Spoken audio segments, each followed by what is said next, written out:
Awik-awik pun di setiap desa adat bisa berbeda. Kenapa? Karena menghormati local genius, kearifan lokal di masing-masing desa.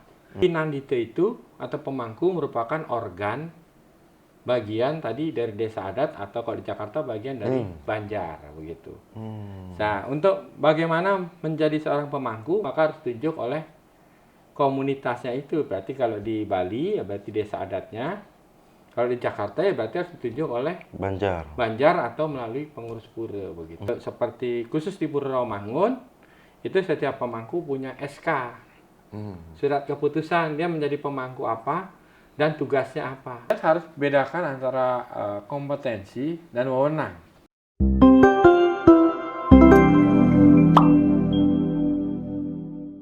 Om Swastiastu, Rahayu pemirsa Hindu Channel. Terima kasih sudah menyaksikan Hindu Channel. Mungkin yang terbaru yaitu terkait dengan pemangku yang ada di proses mulunen. Ini proses mulunen yang ada di Tengger, yaitu prosesi menjadi sulinggi ataupun romo dukun.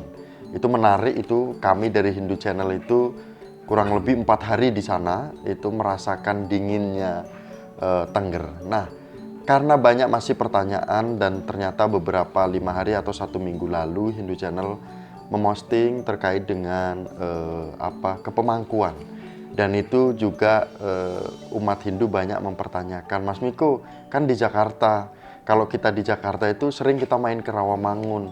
Nah, di Rawamangun itu umatnya ramai sekali. Coba Mas Miko diskusi terkait dengan di Jakarta Timur itu seperti apa sih kondisi keumatan, terutama ketika pengayah-pengayah di pura-pura yang ada di Jakarta Timur itu seperti apa. Dan hari ini kita bersama dengan Pak I Gede Wiyatnya. Om Swastiastu. Om Swastiastu, Rahayu Rahayu. Astungkare.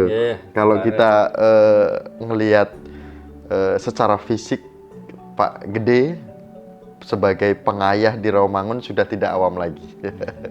Dan Astungkare, Hindu Channel diberikan waktu untuk berbagi literasi Pak Gede. Jadi suksema, dan topik yang kita akan bahas pada hari ini adalah kepinanditaan ataupun terkait dengan kepemangkuan, tatanan kepemangkuan, penempatan pemangkuan yang ada di Jakarta Timur. Sebelum melaju ke sana, beliau sebagai pengurus SDHD Jakarta Raya, khususnya Banjar Jakarta Timur. Nggih Pak Gede nggih. Khususnya bidangnya saya tidak paham bidang apa, monggo bisa disampaikan Pak Gede. Nggih. Terima kasih Mas Miko, nih senang bisa Hindu Channel ketemu nih ngobrol-ngobrol ya kita ya. Ya memang saya di SDHD Jakarta Raya Banjar Jakarta Timur ditugaskan sebagai wakil ketua untuk pembidangannya yatnya dan pendidikan.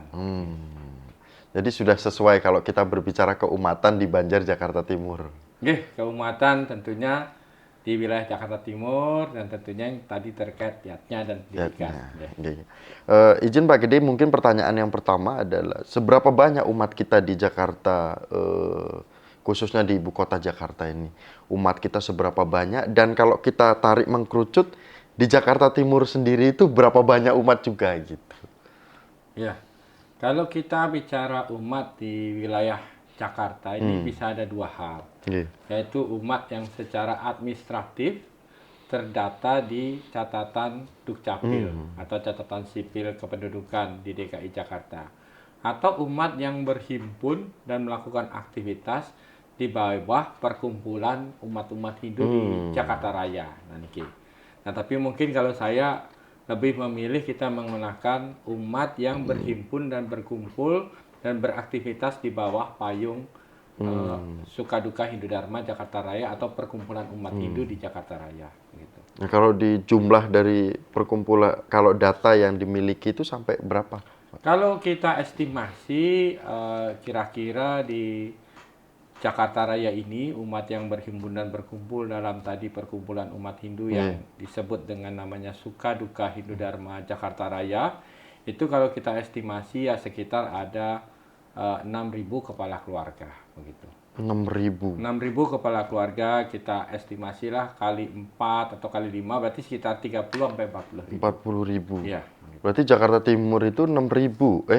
Jakarta Timur kalau kita estimasi ya sekitar 1.500 sampai 2.000 kepala keluarga yang berhimpun dan melakukan aktivitas. Ini memang kalau kita sebut berhimpun dan beraktivitas nih jumlahnya akan bisa naik turun. Kenapa? Karena mutasi daripada umat Hindu yang beraktivitas berkumpul bisa saja tingkat perputarannya tinggi. Misalnya masuk ke Jakarta penugasan 3 tahun tapi dia berkumpul, berhimpun.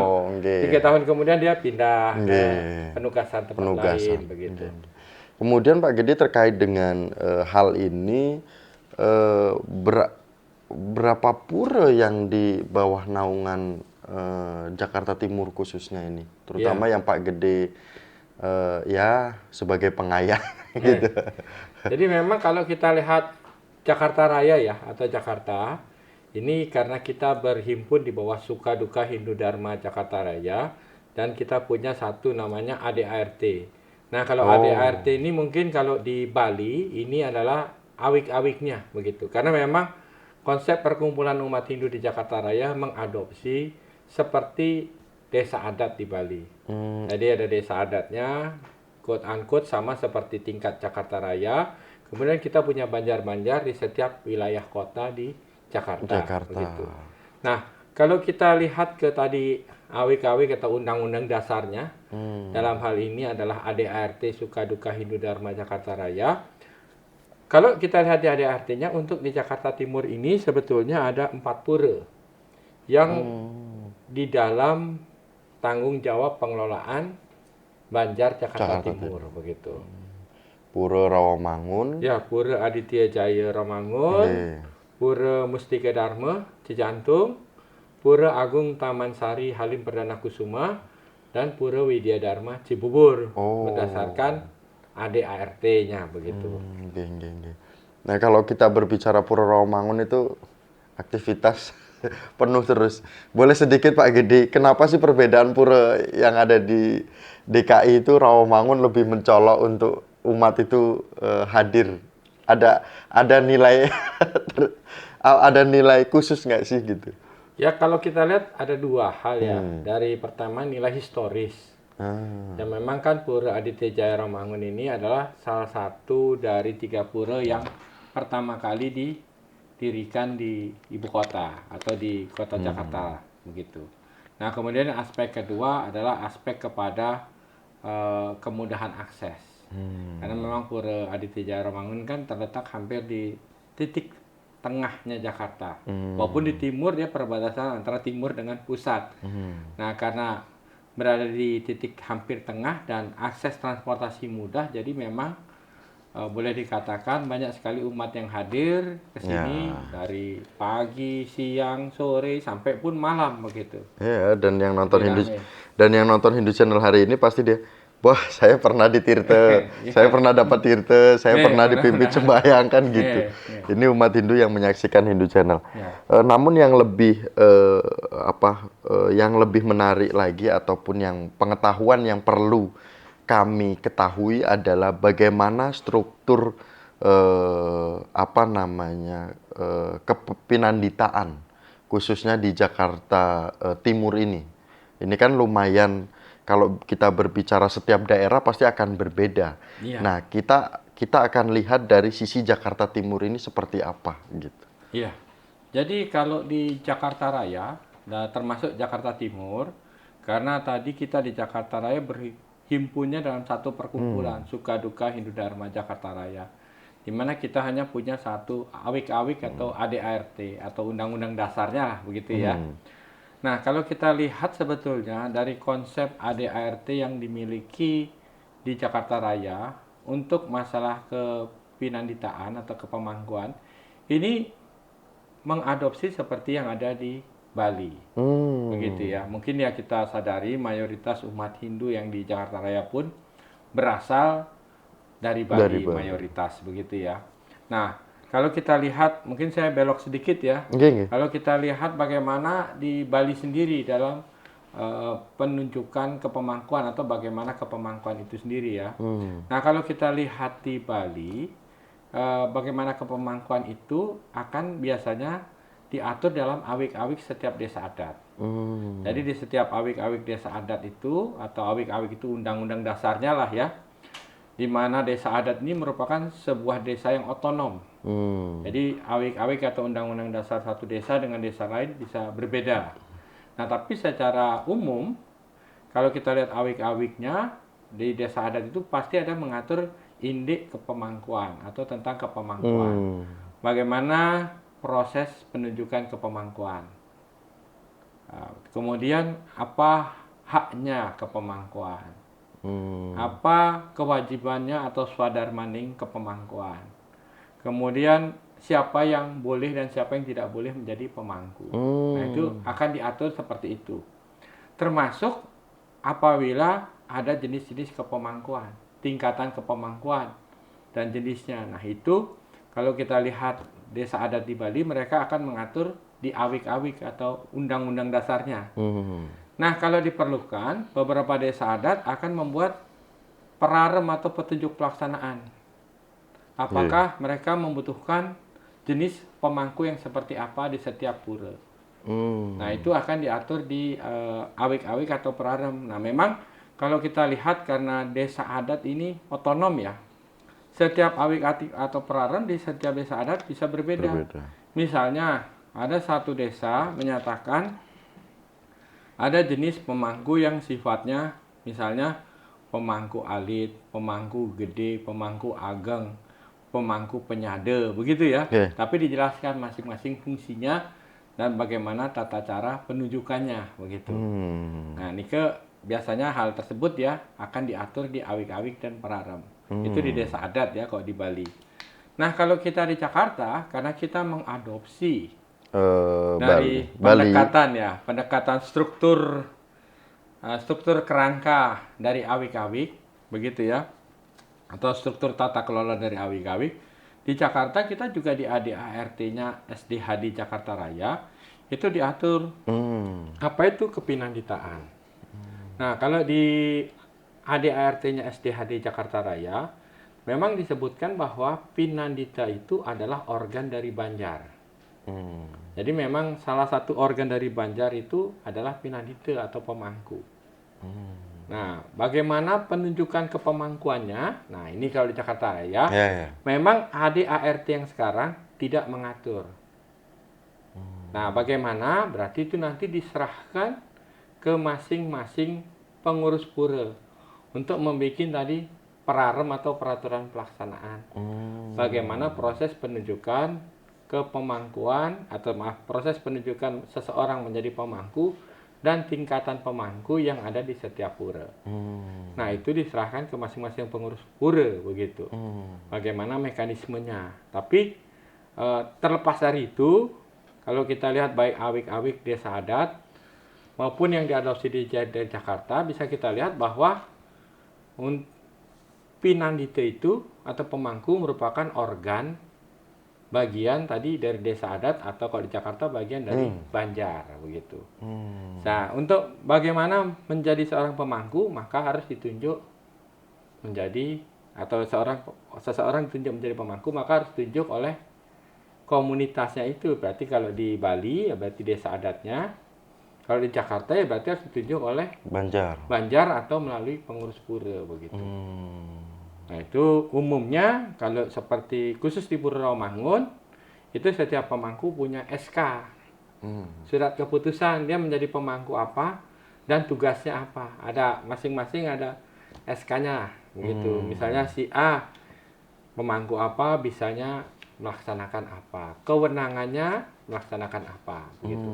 Nah, kewenangannya melaksanakan apa berdasarkan kemampuan, kebisaannya, kompetensi yang sudah dimiliki, begitu. Oh, tidak bisa disamaratakan. Tidak bisa disamaratakan. Kalau di Pura Rawamangun ya, dibikin seperti itu. Nah, karena tadi kembali penunjukan kepemangkuan dan jenis kepemangkuan di setiap pura itu ya sebetulnya diserahkan kepada tadi komunitasnya.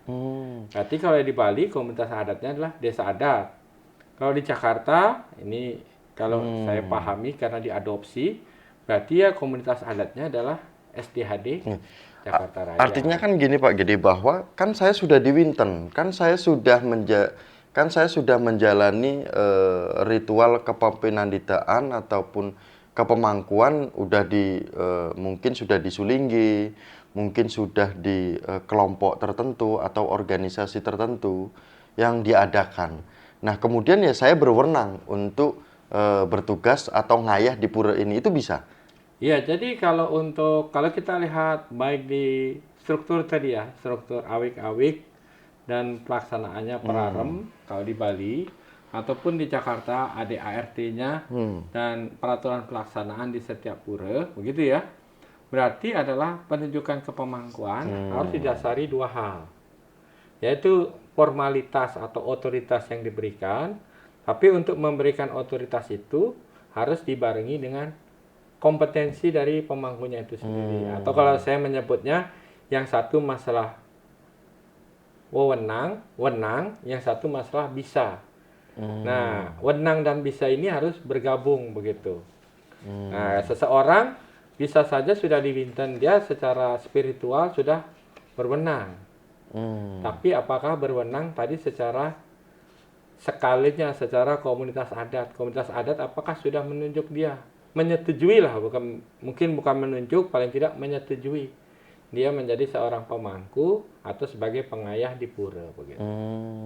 Nah, ini yang dua hal yang nggak bisa dipisahkan antara berwenang dan bisa. Berwenang juga ada berwenang secara skala dan berwenang secara niskala begitu. Ketika sudah berwenang secara niskala dan berwenang secara diterima oleh umat, baru bisa menjadi pengayah Pinandite, iya. Bisa. Tetapi kalau ternyata di niskala selesai, tetapi ketika di Banjar itu belum diterima, ya belum bisa. Secara kewenangan belum memiliki wewenang penuh begitu. Bisa saja dia menjadi pengayah luar. Jadi memang misalnya saya ambil beberapa konsep di Bali ya. Misalnya contoh di pura-pura beberapa di Bali. Pinandite ini dibagi tingkatannya. Jadi ada Pinandite Ageng atau Pinandite Gede atau Jero Gede. Kemudian ada Pinandite Penyade. Penyade ini seperti wakilnya Jero Gede. Beberapa pura ya, mungkin beberapa pura menggunakan istilah penyade beda. Kemudian ada Pinandite Alit, nah, membantu. Kemudian ada lagi namanya Pinandite Pengayah. Jadi Pinandite Pengayah ini memang dia tadi secara spiritual sudah dia di Winten. Tapi secara formal wewenang di pura tidak diberikan sebagai Pinandite yang tingkatannya tadi Pinandite Alit ataupun Pinandite Penyade. Jadi dia hanya ngayah dan biasanya kewenangan dia terbatas. Nah, Pak Gede Ampur, apakah dari statement Pak Gede ini semua pemangku di Jakarta Timur memiliki pemahaman itu? Bahwa kalau sudah berwenang secara niskala, kalau belum ditunjuk, ya belum bisa untuk melakukan di tempat sesuatu tempat pengayah. Sudah satu pemahaman ini? Kalau satu pemahaman mudah-mudahan. Karena memang mungkin begini ya. Dari yang saya ketahui, rata-rata semua Pinandite yang di Jakarta Timur ya, di Jakarta Timur ya khususnya, kalau mereka sudah di Winten, apakah di Winten memang yang dilaksanakan oleh pengurus pura atau di Winten sendiri, di Geria ataupun dimanapun gitu ya. Kemudian dia ingin ngayah di pura tersebut, maka dia pasti meminta izin ke pengurus pura. Tidak bisa selonong. Tidak bisa, sehingga quote unquote tadi saya sebut bahwa Pinandite tersebut pasti diketahui dan diberikan izin. Nah, karena diketahui dan diberikan izin, artinya dia dapat wewenang. Hanya saja tingkatannya nanti mungkin yang dari setiap pengurus pura punya pendekatan tingkatan yang berbeda-beda di Jakarta Timur seperti itu. Jadi dari terkait dengan penjelasan masalah struktur proses penunjukan pemangku atau Pinandite yang ada di Jakarta Timur ini sudah sesuai dengan awik-awik atau aturan dari Banjar Jakarta Timur atau adat Jakarta Timur itu sendiri. Awik-awik Jakarta Raya. Awik-awik Jakarta Raya. Nah, Kalau kita berbicara awik-awik Jakarta Raya, ini kan mengadopsi dari bisa dikatakan dari Bali. Pendekatannya. Ya. Nah, apakah semua awik-awik dari Bali dan juga Jakarta Timur ini bisa disamaratakan di seluruh Indonesia? Apalagi kita berbicara etnis yang berbeda. Apakah ini sudah ada sebuah kewajiban antara pemangku alit, pemangku gede atau juru gede atau juru alit seperti itu. Bagaimana pengetahuan yang bisa diberikan kepada kami, Pak Gede? Ya, jadi kalau kita bicara awik-awik atau undang-undang dasar lah ya, kalau kita tanyakan apakah bisa disamakan? Kalau menurut saya bukan disamakan, tapi diadopsi. Nah, jadi contohnya pun misalnya di Bali.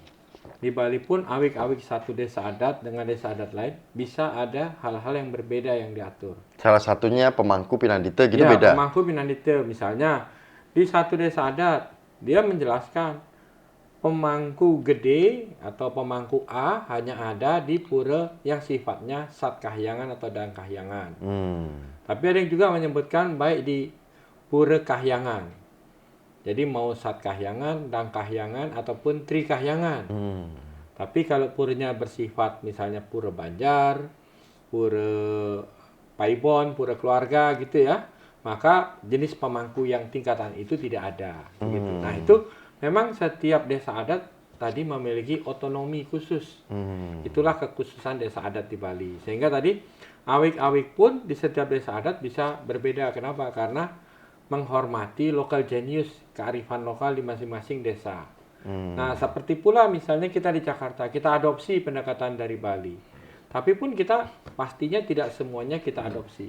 Yang kita adopsi adalah substansinya, hal-hal pokok yang diatur. Misalnya hal pokok diatur siapa anggotanya, kemudian organnya apa. Nah, di dalamnya organnya apa ini kan bisa tergantung masing-masing daerah ya. Kemudian penguasaan daripada atau druene atau penguasaan wewidangan daerah. Nah, kayak misalnya di Jakarta tadi, Jakarta Timur mengelola 4 pura disebutkan di awik-awik atau undang-undang dasar atau ADART dari STHD Jakarta Raya. Nah, substansinya pokoknya yang bisa disamakan. Tapi nanti isi-isi di dalam substansinya itu ya menurut saya harus disesuaikan dengan masing-masing daerah. Berarti ya harus menghormati lokal genius. Yang di Jakarta disesuaikan di Jakarta. Misalnya diadopsi di Surabaya. Beda. Disesuaikan dengan kondisi Surabaya. Diadopsi Kalimantan, Sulawesi. Ya harus disesuaikan dengan di masing-masing pulau. Kalau seandainya proses mangku gede, kemudian mangku alit, juru gede, juru alit, dan bahkan struktur ke bawahnya sebagai pengayah, itu awik-awiknya di suatu desa itu tidak ada, ya tidak dipakai. Jadi kalau awik-awiknya di satu desa tidak ada, begitu ya? Tentang misalnya pembagian jenis kepemangkuan atau pembagian pemangku, begitu, maka selanjutnya adalah apakah peraremnya ada, peraturan pelaksanaan. Kalau peraturan pelaksanaan tidak ada, berarti bisa tidak dipakai karena tidak ada yang mendasari. Tapi kalau peraturan pelaksanaannya ada atau kesepakatan yang dibikin ada, karena kesepakatan yang dibikin kan akan menjadi peraturan pelaksana. Begitu ya, misalnya contoh di ADART-nya STHD Jakarta Raya.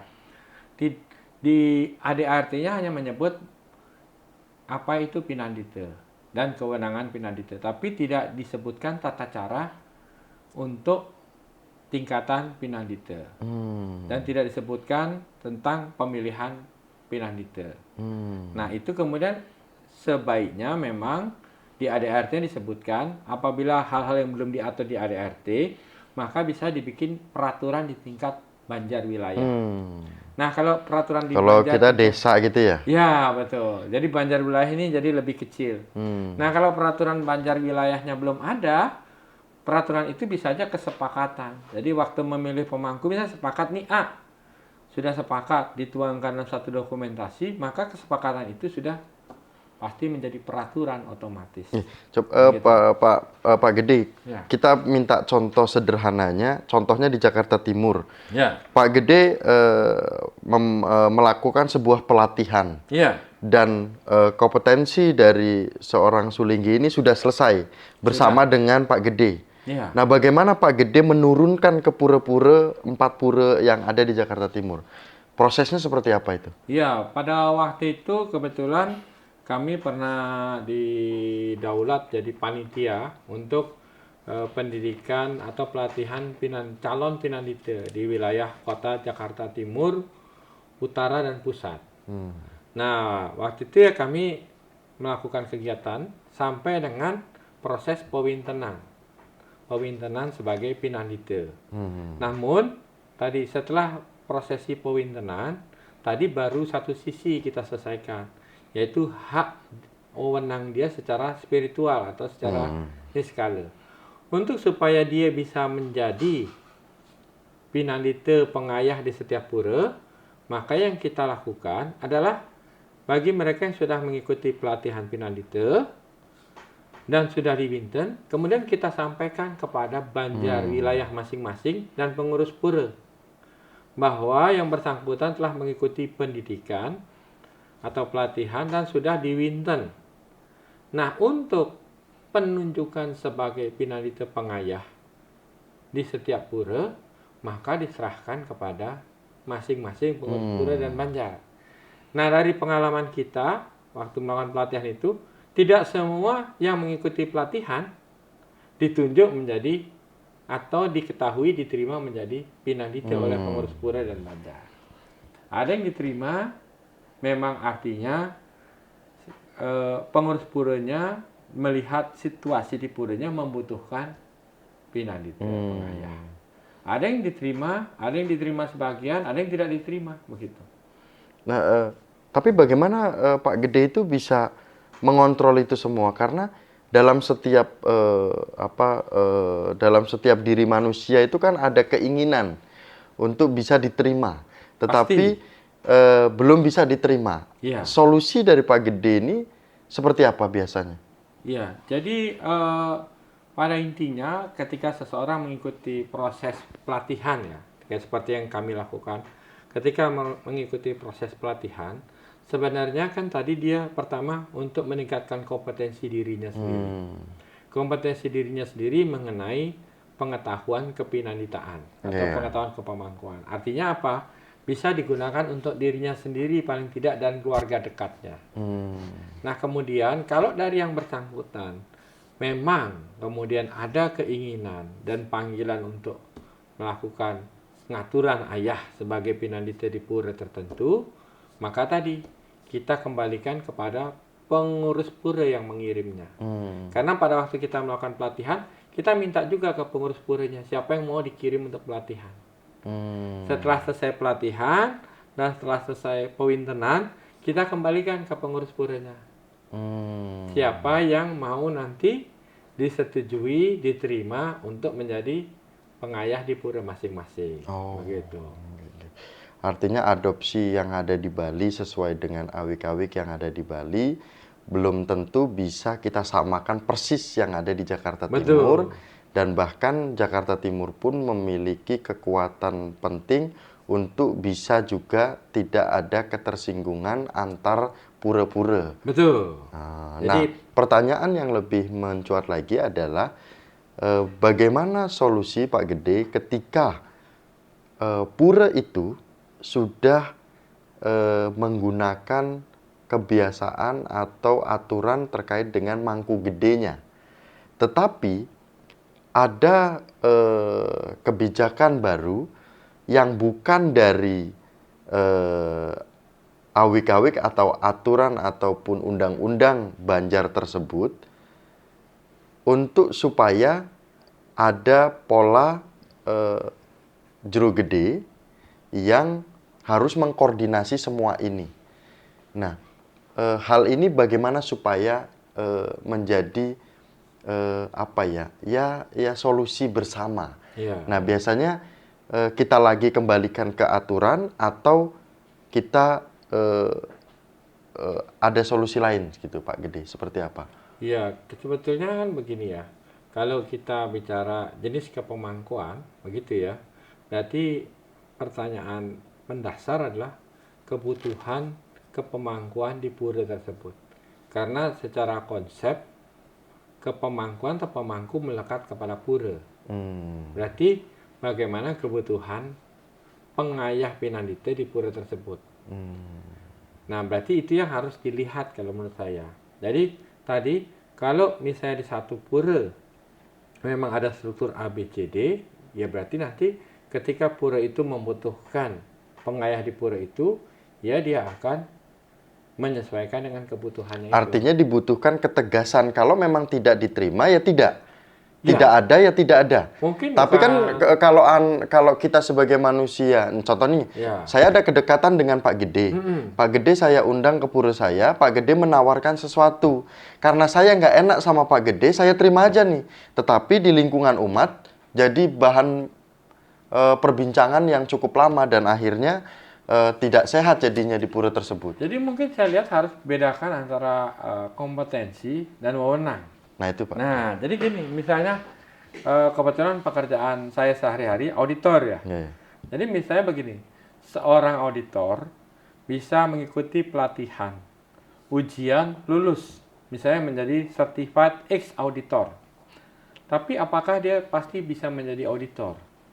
Untuk bisa menjadi auditor, berarti dia harus melekat kepada satu organisasi yang memang menyetujui atau menunjuk dia sebagai auditor dengan segala tingkatannya, begitu. Nah, jadi kalau menurut saya tadi ada bicara kompetensi bisa dan ada bicara wewenang. Wewenang ini ada dua, secara spiritual atau niskala dan wewenang secara skala, secara formalitas. Begitu. Skalanya adalah masyarakat atau umat Hindu atau pengurus pura tersebut. Iya, komunitas adatnya. Kalau pengurus tersebut itu tidak setuju, ya tidak. Mungkin bukan tidak setuju, belum membutuhkan. Oh, gitu belum membutuhkan. Oh, lebih bisa halus. Saja, ampura. Ya, bisa saja di satu kondisi belum membutuhkan. Seperti contoh ya, di tempat rumah saya ya. Di satu kondisi tidak membutuhkan, memang secara tradisi ada selalu jeruk gede. Tapi di satu kondisi tidak membutuhkan pada waktu itu. Hampir sekitar 6-7 tahun tidak ada jeruk gede. Nah, setelah dirasa membutuhkan, barulah dilakukan tadi. Nah, siapa yang sudah punya kompetensi, kemudian diberikan wewenang secara spiritual, niskala, dan secara skala atau formalitas oleh pengurus pura atau pengemponnya. Artinya pemangku yang sudah dilatih kompetensinya pada saat oleh pengurus SDHD Jakarta Raya khususnya Banjar Jakarta Timur ini, kalau memang tidak mengayah di pura, ya kompetensinya adalah untuk di rumah, untuk sebagai pemangku pura kita di rumah, pura keluarga. Ya, artinya dia sudah memiliki kompetensi sebagai tadi misalnya sudah pada tahapan pelatihan X ya, atau tadi misalnya Mas Miko ngambil contoh jeruk gede, dia sudah pada tahapan kompetensi jeruk gede. Misalnya tadi kita sudah mengikuti pelatihan Pinandita, kemudian dari rangkaian pelatihan Pinandita lah ya, kemudian kita sudah di Winten Mapadamel lah begitu ya, bahwa kita sudah menjadi ekejati begitu ya, atau menjadi Pinandita. Nah, tadi berarti secara pelatihan sudah bisa punya kompetensi, secara wewenang spiritual niskala sudah di Winten. Nah, berikutnya adalah berbicara apabila akan mengayah di satu pura, begitu ya, maka perlu mendapatkan wewenang secara formal. Nah, atau penunjukan atau pengakuan secara formal dari siapa? Ya tentunya dari komunitas masyarakat dari pura tersebut. Ya berarti misalnya di Bali ya dari desa adat atau banjar adat. Kalau di Jakarta ya berarti dari pengurus pura dan tempek-tempek pengempon dari pura tersebut, begitu. Nah, apabila misalnya kita baru bisa dan mendapatkan wewenang secara spiritual dan belum adanya wewenang secara skala, begitu ya. Nah, berarti ya kita bisa memanfaatkan kompetensi kita dan wewenang secara spiritual ya paling tidak untuk diri sendiri dan keluarga terdekat kita. Oh, artinya pemangku di rumah. Di rumah. Di kita menjalankan. wiwitan apa?